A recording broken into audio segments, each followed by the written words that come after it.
So yesterday we said what? Yesterday we were talking, we're still in our book of Shalom Bayit. Yeah, we said that the wife is a mirror. And you actually have to have zechut for her to be a mirror. Why? Because when Hashem knows that you're going to change, then He shows you that the wife is, a mirror of you. But if Hashem says, if He knows that you're not changing and you're a tyrant, your wife is going to be either neutral or she's going to be whatever she is, but she's not going to be a reflection of you. It's not gonna, through her, you're not gonna be able to build yourself. Why? You will be frustrated. She will be frustrated. She will even be scared of you. You understand what I'm saying? So it's not gonna be a mirror. So he says, you have to have a zichut for her to be a mirror. So he says, over here, why did Sarah laugh? The Torah in Parashat Vayera relates how the angels promised Abraham a son within the coming year. From inside her tent, Sarah heard them and laughed. Hashem reprimanded Abraham and asked, why did Sarah laugh? Doesn't she believe in my ability to give her a child despite the old age? The question is, why did Hashem reprimand Abraham? She's laughing. Why is He telling you? Our sages tell us that Sarah was a prophet too, on an even higher, loftier level than he was. So why didn't Hashem reveal Himself directly to her and ask her why she laughed? She was also a prophetess. Hashem should have asked her, why did you laugh? No, He asks the husband. From here we learn that everything a wife does is rooted in her husband. Although we have no concept of Abraham and Sarah's legendary spiritual plateau, at their level, her laugh was a reflection of a slight blemish in emunah on his part. This explains why Hashem reprimanded Abraham for something that Sarah did. Her manifest flaw is actually his, which means, since they're husband and wife, it means he showed her a certain flaw in emunah in Hashem, and that's why she laughed. You know what I'm saying? But the reflection is what? It was based on him. If he would have showed solid emunah and this, that, she wouldn't even laugh. Why? She would know, 130, I can be pregnant and have kids. 200, pregnant and have kids. 500, pregnant and have kids. Why? He showed me so much emunah. So there's a little bit of flaw in Abraham, and therefore she laughed. The sun and the moon, according to Kabbalah, an important principle of creation is that the male is a giver, and the female is the receiver. The husband resembles the sun, and the wife resembles the moon. She has no light of her own, only the light that he shines on her. Therefore, her darkness is a sign of his insufficient illumination. A husband who fails to work on himself and improve his character can't possibly shine the light on his wife that she needs. You hear? He says the wife gets the light from the husband. And therefore, if she's dark, if she's miserable, if she's this, you know whose fault it is? His. Why? Because he doesn't have enough light in order to reflect. Since the husband, If the husband doesn't learn Torah, since the husband is a giver, he must honor his wife, grant her warmth, love, joy, security. He must be a living example of emunah for her. But when the husband comes home looking for a handout, demanding respect, understanding, attention, and the like, then he assumes the spiritual character of a female. As we mentioned, that a lot of men are not men. A lot of men are mixed with female characteristics. And therefore, even though a woman often gives, this is the outcome of Hashem's desire to give him as a pat on the back and encourage him further. You hear? So he says many men have to be a man. You can't come and wanting to take. Why? Because a man is a giver. He has to give. That's us. We're giving. Yeah. All of a sudden we come home. We're a taker. Where's my dinner? Where's my this? Where's this? I want this. I want affection. I want love. I want this. That's not a normal man. A person will definitely get what he deserves, whether encouragement and respect or a slap in the face and a verbal abuse. Meaning, Hashem, depending on your way of going, He's going to give you either encouragement and respect, or He's going to give you a slap in the face or a verbal abuse. Depending on how you are treating Hashem, that's how He's going to treat you through the wife. This speaker system, Hashem completely programs the woman. Not only is she her husband's mirror, she is also Hashem's speaker system. Hashem speaks to the husband through the wife. Imagine that you're listening to your FM stereo. You've invested in an expensive speaker system with tweets, bass, woofers, housed in an expensive mahogany case. You're listening to the radio broadcast, and the speaker starts hurling all kinds of insults and epithets at you. Would you be angry at the speaker system? Grab your speaker one by one and smash it on the floor? Of course not. The guilty party could be broadcasting from a studio that's hundreds and thousands of miles away from where you are. Your speaker system certainly isn't responsible, despite the fact that it emitted these horrible sounds. So he says, the wife, nothing comes from her mouth if Hashem doesn't want it to come. So whenever she's ta, guess what? It's not her. She's a speaker. And therefore, the Hashem, who's the actual speaker, brings the voice through her mouth. So he says, just like you wouldn't be angry with the speaker system that you bought and smash it because somebody thousands of miles away is saying things. Similarly, you have to be careful when the words come out of the wife, that it's Hashem who's emanating the words. No critics. Yeah. So he says the same goes for your wife's anger, yelling, disrespect, and verbal abuse.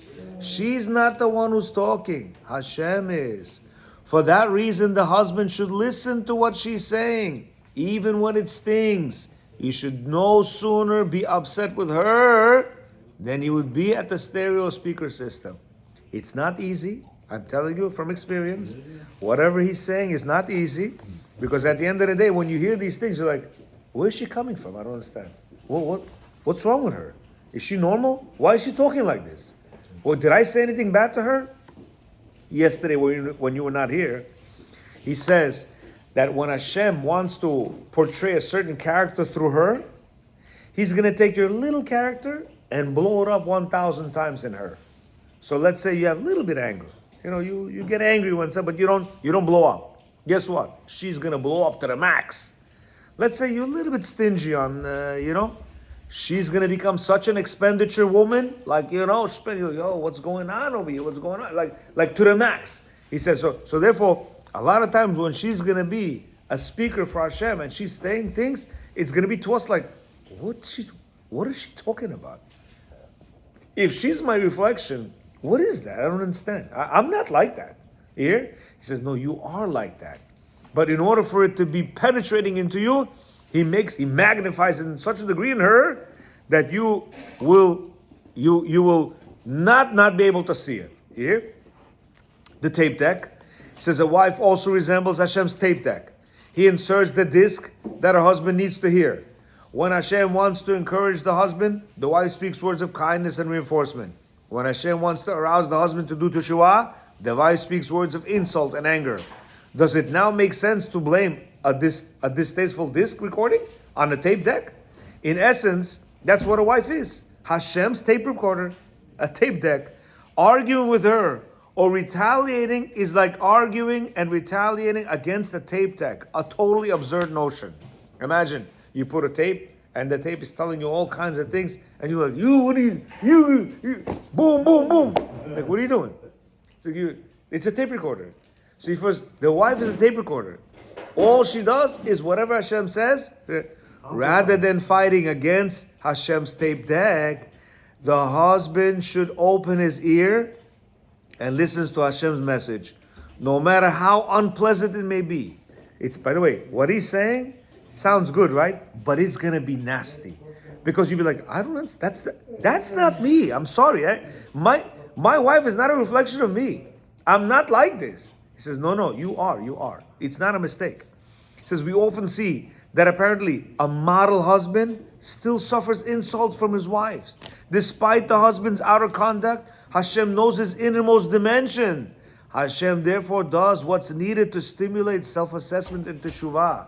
We mentioned this a couple of times that outwardly, the guy looks like, wow, tzaddik yisod olam, yeah? You could have a beard, peyot, he's dressed nice in Hasidic garb, yeah? But what happens is, deep inside his heart, there's things that he's thinking about that's not proper. In his mind, he's contemplating things that are not good. And Hashem knows that. And therefore, all of a sudden, his wife gives him this thing. So you're thinking, I don't understand, my rabbi.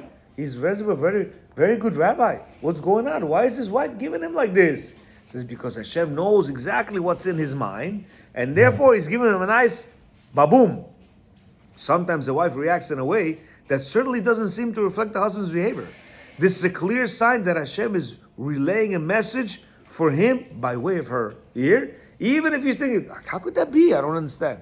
Like we have the Gemara, the rabbi that the wife came and tots, right? He didn't say why she did that. But guess what? Means that he had a certain flaw in him that she was gonna, you hear? So that's why she would come and huh? Yeah. You hear? He went to buy padak. Yeah, he went to buy gifts and all that. Why? Because he knew it's not her. It's not her. The students wanted what? Rabbi, just give us the sign. We're going to take care of her, We'll get rid of her. He says, no. They didn't give us the behind the scenes. You understand? They didn't give us the behind the scenes of why this is happening and how does he look, But at the end of the day, this is what it is. Let's assume that Marty, a model husband, he always comes straight from home from work. He helped around the house as much as he can. One day he came home after doing all the food shopping for Shabbat. He spared no expense in buying his wife's favorite meats and sweets. He walks in the door, boom! She's like a howitzer that fires 105 millimeter bombshells right between his eyes. He can't understand what's happening to him. Marty did everything to please her.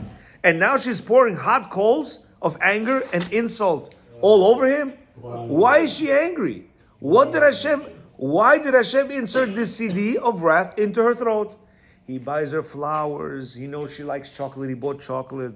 Besides the cucumbers and the tomatoes and everything she told him to buy, he bought her a nice cake. He knows she likes the thing with the cream inside. Everything he did. Comes home, bam, he gets it. Why? While shopping, Marty was staring at strange woman, contaminating his eyes and blemishing his soul. His wife has no idea what he did, but Hashem knows exactly where, when, and what Marty did. And Hashem made her react the way she did. Why? Because he injected her with the dose of anger and frayed nerves so that she'd trigger her husband's urgent soul searching. That way, Marty would realize that he did something wrong that required immediate teshuvah. Sometimes we're shopping, we're good men. But what do we do? From the corner eye, we notice this one, we see that one, we see the cash register girl, we this, we that. Again, not outwardly, but inside our minds, correct? Hashem says, no problem. He marks it down. Okay, good. He needs help in this. No problem. We're going to get him right now. Yeah? And he sends it to the wife. Now, the wife, did she see him? No. She had no idea. But yet, something triggers her that I got to get my husband. You hear what I'm saying? And she bursts out on him. He comes in like a good guy. He's like, I'm shopping. I'm doing everything. And I get a hit on the head? Now, he's also thinking, what's going on? Yo, my wife, I think she's a little bit not normal. I'm trying to help her. I did the dishes and everything and whatever, and she still gives me this? Because Hashem knows exactly where you are, what you did, where you looked. So he wants to clean you out. He wants to say, wow, that was not right of me to look at that register girl or that girl that was, or the one that bent down and whatever. It was not right of me. You hear? And I did it, and I glanced again, and I whatever. And that's why she comes the way she is. When a person walks in the street and looks at women, even if he comes home with baskets full of gifts, wine, sweets, songs, his wife will still shoot him down. This is a message from Hashem. You looked at what you weren't supposed to. Now you're going to be bombarded. The principle that a wife is her husband's mirror, tape deck, speaker system is the main reason why he should never criticize her. Let's examine a few more reasons why one should never make comments or criticisms to his wife. You hear what he's saying? So now, why is she the way she is? Because Hashem made her like that. Yeah. Why are you so messy? Why are you so angry? Why are you not cooking? Why are you saying the things you do? Why are you going somewhere? Why are you not home when I'm coming home? Why this? Why that? Because of you, he says. And therefore you cannot comment. Why it's not salty? Because of you. You'd rather eat food that's no good, or you want to hear her mouth again? Yeah. So it says food that's no good, and therefore shut your mouth. Okay? Because it says that's what Hashem did. Hashem had mercy on you. So okay, let me make the food burned. Yeah. And she's thinking it's beautiful, lovely, delicious, and you're thinking, how am I going to touch this food? Yeah. So now your Shabbat becomes. Yeah. So what did he do? No comment. Why? Because Hashem prepared it for you. It wasn't her. If Hashem wanted you to enjoy, guess what? You would enjoy even if she didn't put the salt. Who's going to put the salt? Hashem. He's going to make it in your mouth. You ever eat something and you're like, ooh. And another person's like, why? It's good. Yeah. Why is that? You know why that is? Why? Because really, this is all a game. It's nothing. It's Hashem that makes it taste good. You know, the egg that I'm going to eat right now is not as tasty for me as it might be for you. Why? Because we each have certain taste buds that either are very profound or not. Like my son during COVID couldn't smell for 3 years. Wow. I'm thinking, wow, he's smelling the same thing that I'm smelling, and he's like, I'm not. It doesn't smell. Now Baruch Hashem he smells. But why is that? What he's inhaling with the same nose that I have. You hear? But the sensories in the brain that function the smelling of the nose, Hashem says, okay, you for 3 years, for whatever reason, at the end of the day, it wasn't COVID, it was Hashem. For whatever reason that he got this, it was to program what? That's it. That's why if Hashem wants you to eat every food and it tastes delicious, anything you eat is going to be, wow, well, my wife, she's the bakshamalat. She cooks good. And sometimes she'll cook good, and you'll be like, yeah, what's Ham Nadora? Doesn't taste good. You hear? Why? Because it's all from upstairs. That's why he says you cannot comment. This is not her. This is him through her. So therefore, if you want to comment, guess what? Hashem, what are you doing? Come on. Why you didn't put salt in my food? He says, talk to him. Don't talk to her. Eat both the dude. Go inside the room and say, Hashem, today, I didn't like the way you made the osh palo. I didn't like the way she spoke to me. I didn't like the business that you gave me today. I didn't like... To him, you could say whatever you want. But he says to complain to her? He says that's it's a speaker system, tape deck, loudspeaker. That's all she is, a stick. He says, Rav Nachman of Breslev explains that a person that isn't worthy of reprimanding others shouldn't make comments and remarks to people, especially to his wife. Rav Nachman says like this, even though chastisement is a lofty thing, and each Jew has the duty to chastise his neighbor when the latter acts a little bit not proper, for it is written, you shall chastise your neighbor, even so, not everyone is worthy of reprimanding others. Rabbi Akiva said, I'm surprised if there's anyone in this generation that's worthy of reprimanding others. If Rabbi Akiva said this about his generation, a generation of spiritual giants and holy men, then we certainly cannot reprove anyone in this generation.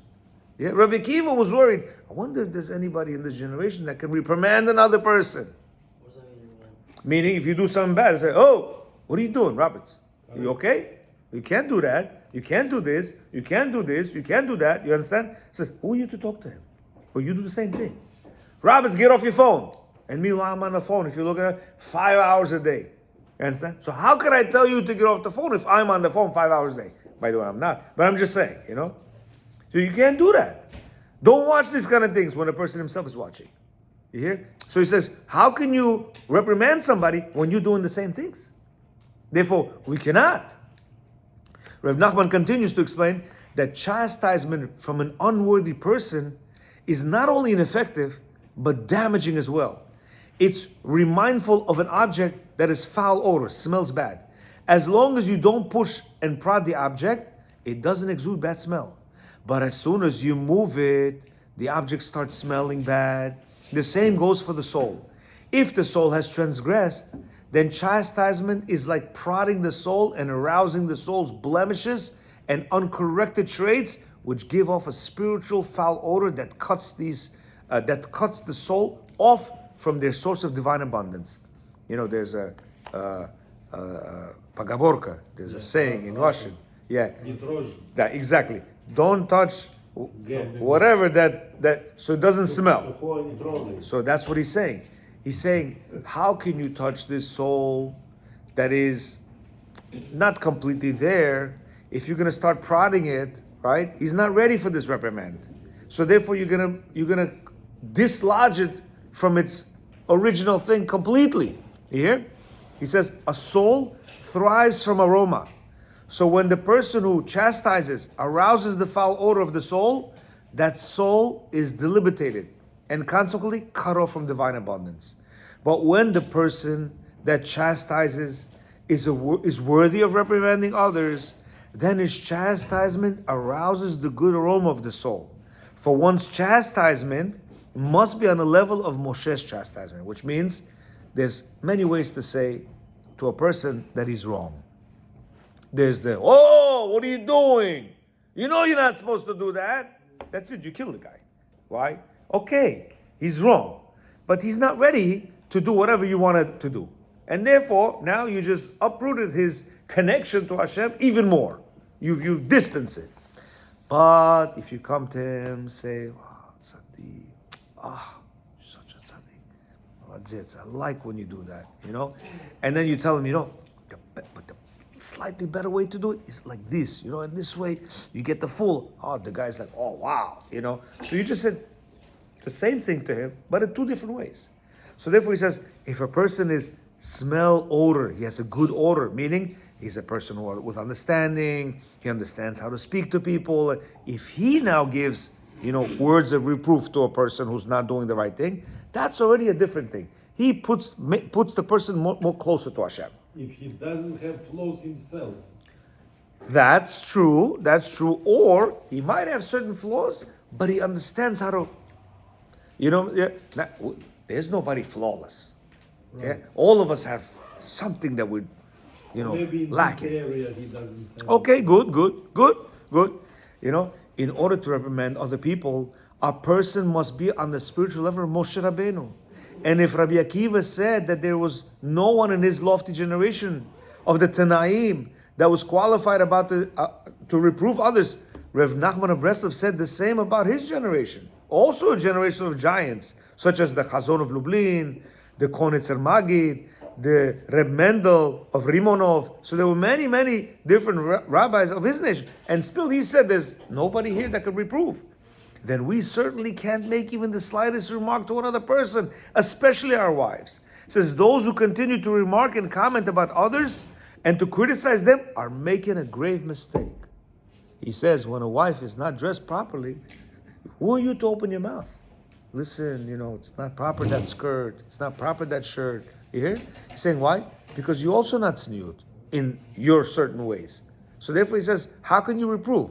I mean, it's a little bit difficult, because we ended up at the end. People tell me, but how is she supposed to know? Yeah, it's a job. It's a job. Me to be better. So he says, if you're gonna improve yourself, if you're gonna improve yourself with Hashem, she will eventually come to your side, and she will be embarrassed to wear things like that. Because she feels it. Yeah, it's a spiritual thing. Here, it's not a physical thing.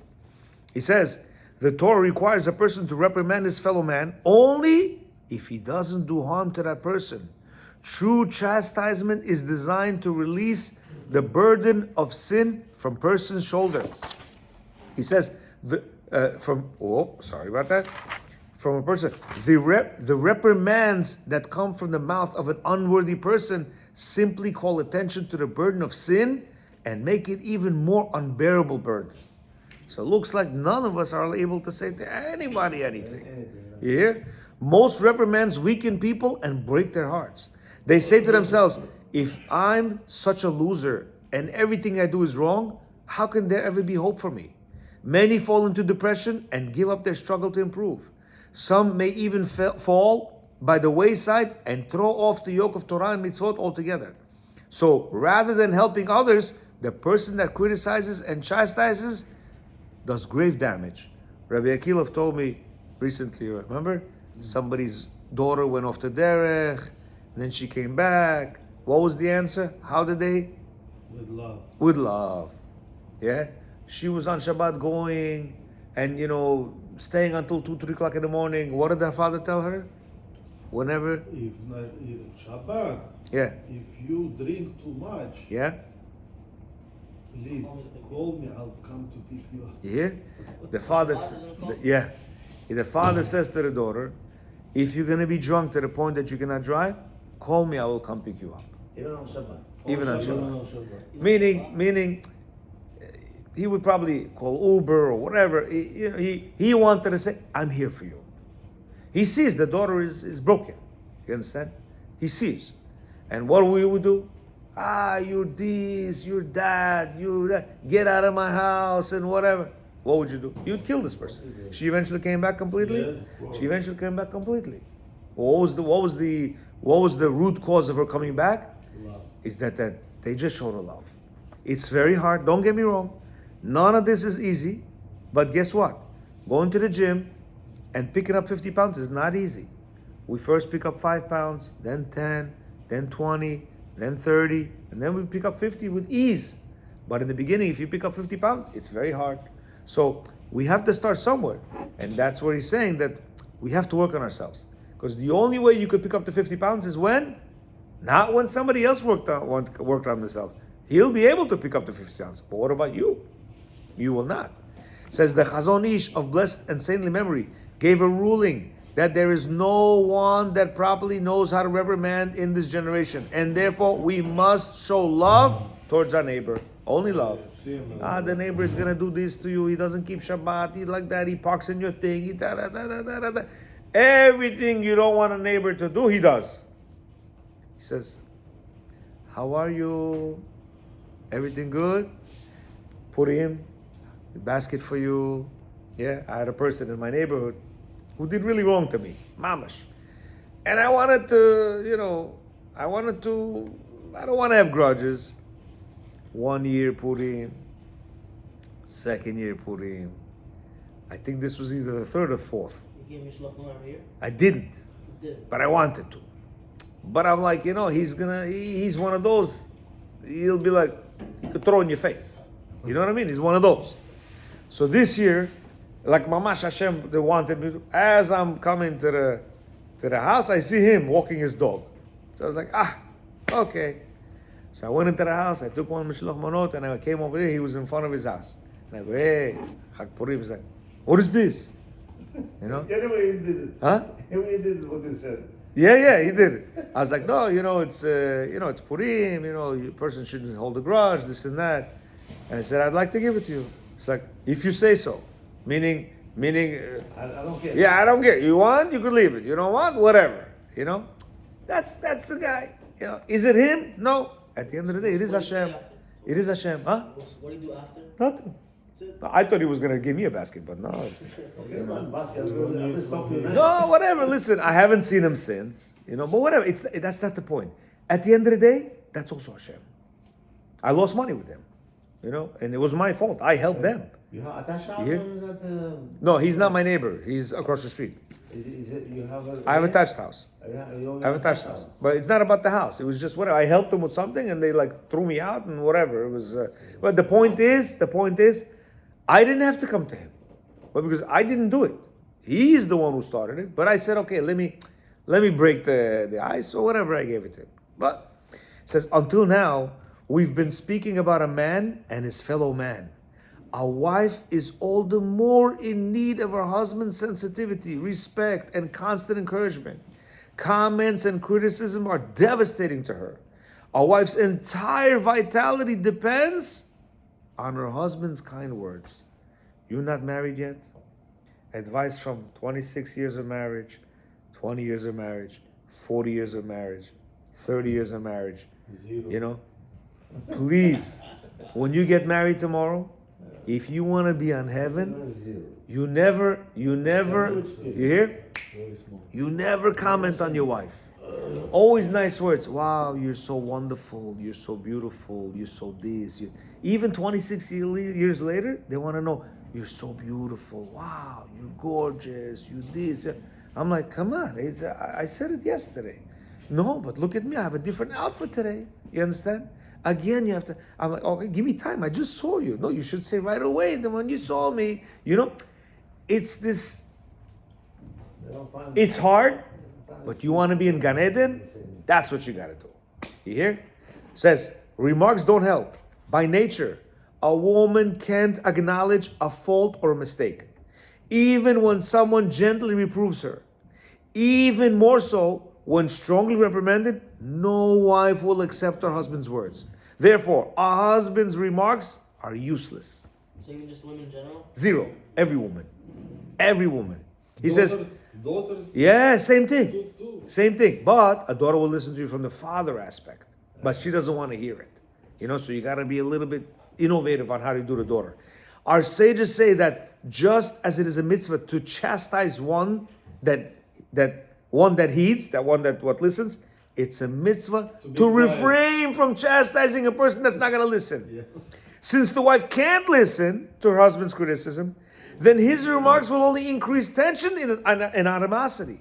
So it says, they might even turn her accidental misdeeds into willful transgressions. You hear what he's saying? He's saying that, God forbid, you could push a woman to do bad things because of the fact that you're constantly giving her, this and that and the other thing, that she will do mamish, willful, some Torah prohibited actions because of the fact that you pushed it to this thing. So he says, a woman programmed not to listen to a man as far as criticism or even gentle, whatever comments. Programmed not to listen. So what are you gonna do to Only it? praise. You understand? So therefore, Be'ezat Hashem, in the coming days or weeks, wherever we have a chance, We have homework to do. we have homework to do. שלמה המלך, when the God read שיר השירים, Yeah. אחותי רעייתי איתה אמרתי, he didn't talk to her as his wife. He talked to her as my Yeah. sister, Yeah. my dear. Yeah. When he talk like this, not like a wife. Absolutely. Then it's be better. You heard the rabbi Talk say. like your wife. He said- He said, don't treat your wife like a wife. Treat her like a girlfriend. Girlfriend, you would never, a girl you just engaged to, you're not going to talk to her like this. Why? Yeah, she might ruin the engagement. She might say, this guy is crazy. I don't know. You guys, Yeah. you have a sister? Baruch Adonai Olam. Amen. No. Amen.